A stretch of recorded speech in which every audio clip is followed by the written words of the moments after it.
Ah non, tu m'as fait peur. Ben oui, je t'ai fait peur, c'est Ça va, normal. François?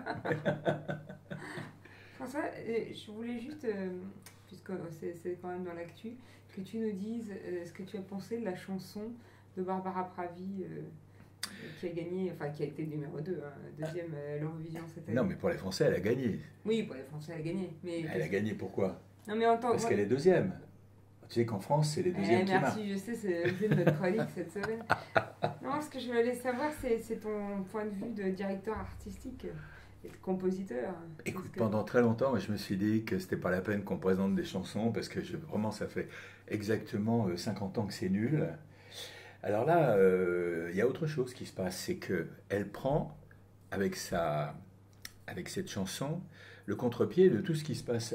Tu sais, ils ont toujours voulu faire un peu des boys bands, des trucs qui swing, parce qu'ils swingent pas d'ailleurs, qui cognent en disant putain, on va tout défoncer en Europe, c'est génial, avec le plus de mauvais goût possible, et les Français y compris d'ailleurs. On a fini par haïr l'Eurovision en disant c'est même pas la peine de regarder, c'était C'est-à-dire qu'ils ne épouvantable. mettaient pas beaucoup de points, hein, en fait, hein, les autres. Après, au fur et à mesure, ça allait, et puis ils mettaient de moins en moins de C'est points. ça. Il y avait une sorte de coalition, donc non, des pays de l'Est, ou je sais pas, enfin, c'est un truc. C'est un peu ça. Bon, c'est des votes pas achetés, je dirais pas, mais enfin ciblés, quoi. Et puis, moi, j'avais proposé à Patricia Cass de représenter la France il y a quelques années de ça, parce que elle était très populaire en Russie. Elle est toujours d'ailleurs très populaire en Russie. Et je me suis dit, comme c'était à Moscou, que tout le monde le sait, Moscou fait partie de l'Europe, hein, il n'y a aucun doute. Donc je me suis dit, c'est le moment. L'Atlantique à l'oral. Et puis, je m'attendais, moi, à ce qu'ils me disent, bah, tu fais la chanson, mais pas du tout. Alors, ils sont allés chercher une... Donc, ouais. finalement, ils ont pris Patricia Cass, mais pas ta chanson. Et Et pas ma d'ailleurs, chanson. c'est pour ça qu'elle s'est quand même bien Ben, votée. c'est bien viandé. Bon, c'était d'une tristesse sans nom, cette après, chanson. oui, c'est ça. Après, moi, je ne suis pas non plus vengeur de la vie, mais quand même, je trouve que ça aurait été bien qu'ils me le proposent. Voilà. Ouais. Alors, qu'est-ce que je pense de Barbara Pravi? Je l'ai connue. Tu la connais, hein? Oui, je la connais parce que elle chantait dans une comédie musicale dont ou deux de mes chansons faisaient partie, c'est-à-dire... L'été 44. Tu t'es bien ennuyé d'ailleurs. Pas du tout, non? Ça s'appelait L'été 44 et qui a été représenté à Paris. Et elle chantait très très bien. Elle chantait particulièrement bien à la fin du spectacle. Il y avait quand même un frisson. Et puis après, bon, elle m'a demandé des chansons que je lui ai faites d'ailleurs. Mais je sais pas, ça ne lui plaisait pas ou en tous les cas, ça peut arriver.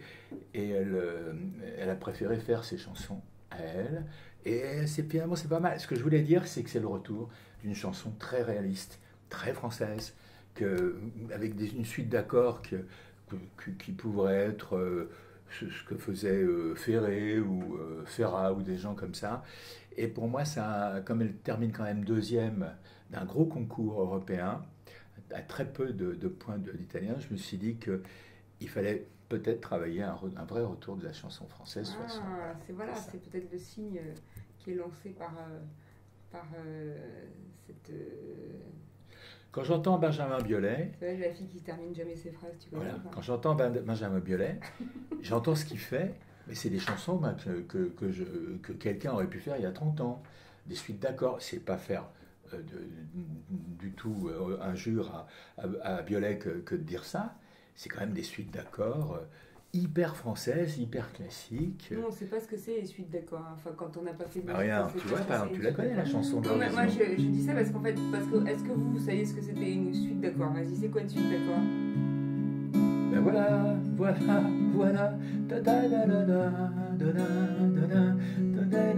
C'est même un peu espagnol.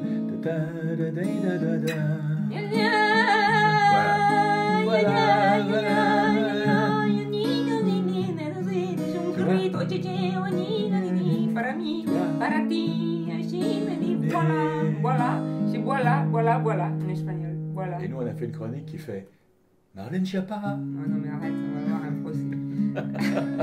Donnons rendez-vous à ses amants. Alain Griset. Ça se voit pas, mais il est content. Alors, tu sais, c'est quand même l'Eurovision, c'est quand même le programme télé, un des programmes télé les plus anciens au monde.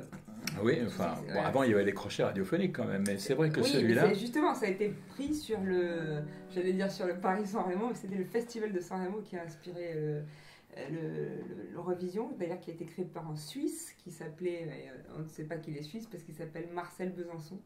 Et donc. Ce n'est pas loin d'ailleurs. Hein. Et la première gagnante française, tu sais comment elle s'appelle, la première gagnante française de l'Eurovision? Ah oui, je sais. C'est pas, tu vas me dire Marie-Myriam, mais c'est pas Marie-Myriam parce que c'est Jacqueline Boyer en 1960. Jacqueline Boyer. Tu la connais, Jacqueline Boyer? Ah ben oui, j'ai très bien connu Jacqueline. C'est pas vrai. Après, il y a eu France Gall en 1965. Elle représentait la France ou pas? Bien sûr. Ouais, c'est ça, donc c'était ça. Et poupée de cire, poupée de son, voilà. Faut le dire, est-ce que tu te souviens, en 74, tu t'en souviens? Je n'étais pas né. Bah oui, tu n'étais pas né, mais c'est ABBA. C'est le groupe ABBA qui a gagné avec Waterloo. Après, je te rappelle quand même qu'ils étaient suédois. Hein, Oui, mais les Français n'avaient pas participé cette année-là à l'Eurovision puisque le président Pompidou venait de mourir. Ouais. Et donc la France s'était retirée de la compétition et c'était ta copine Dany, puisqu'en fait François est très ami avec Dany. C'était Dany qui devait chanter la chanson que lui avait écrite Gainsbourg, Boomerang. Et finalement, ils ne l'ont pas chanté et ils ont eu succès après. Exactement l'histoire. Donc il a fallu attendre 1977 avec Marie-Myriam pour que la France gagne à nouveau. Et elle chantait quoi, Marie? Tout le monde la connaissait. Allez, fais-le-moi, allez, ah. Comme un enfant aux yeux de lumière qui voit passer au loin les oiseaux, comme un homme survolant la terre, voit comme le monde est beau, beau le bateau dansant sur les vagues, ivre de vie, d'amour et de vent, belle la chanson puissante des vagues, abandonnée au sable blanc, blanc l'innocent et encore le sang du poète. Moi j'ai une idée. Qui en chantant. J'ai une idée. De quoi? Eh ben si on l'appelait Marie. Marie-Myriam? Bah oui, qu'est-ce que t'en penses? Hein? Bah vas-y, t'as son numéro. Tu lui as envoyé. Parce qu'en fait, François, il faut savoir que François, il envoie la chronique à Marie-Myriam toutes les semaines. On appelle Myriam parce que là, Marie, je veux dire. Bon, parce que là, bon, hein? On va l'appeler. Ouais. Quoi? Ouais. On l'appelle?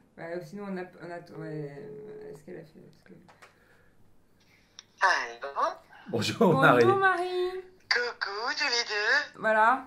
Alors on s'est dit tiens on va appeler Marie. On est en train d'enregistrer notre semaine pour la web TV et donc je vais quand même préciser à tous ceux qui nous écoutent qu'on ne se connaît pas, on ne s'est encore jamais rencontrés, mais ça ne saurait tarder. On va bientôt se rencontrer.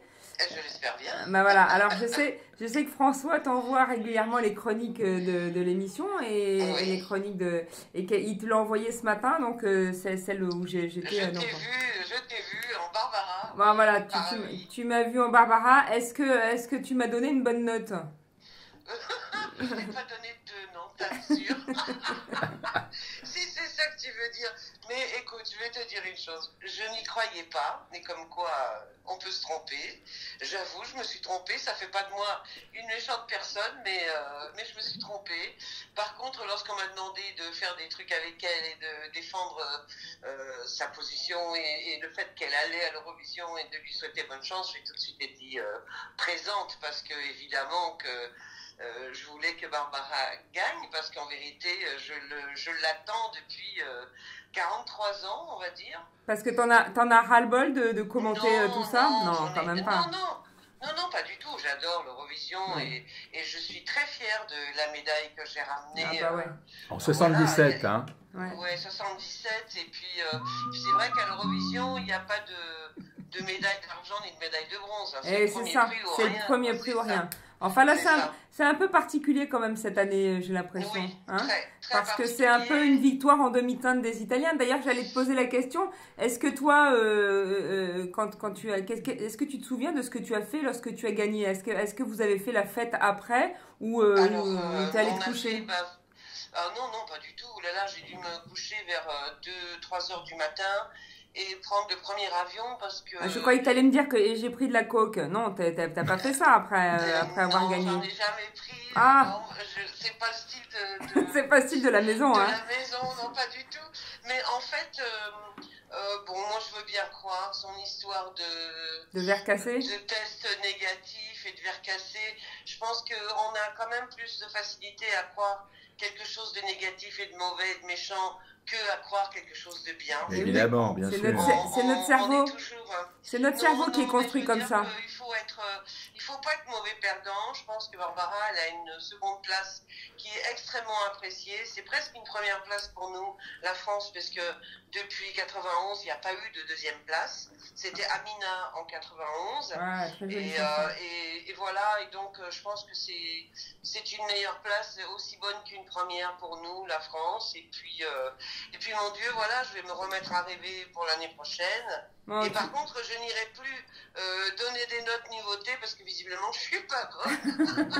Bon, en tout cas, Marie, voilà. Moi, ce que j'aimerais qu'on fasse, on va trouver une date et comme ça, on va pouvoir te faire une interview en bonne et due forme avec François à la guitare qui va nous faire chanter et moi, je te ferai la chanson. Tu sais, on avait justement démarqué et parodié ta chanson l'année dernière. Donc voilà, L'Oiseau et l'Enfant. Donc on te la fera, on fera toutes les parodies. Parce que ça, tu les as entendus, j'imagine, tout le temps, les parodies avec Giscard à vélo, etc. Oui, j'ai tout entendu. Tu as tout entendu. Et puis c'est vrai que pour nous, pour les enfants de ma génération, tu as une double Madeleine de Proust, parce que non seulement il y a L'Oiseau et l'Enfant, mais il y a aussi Les Visiteurs de Noël.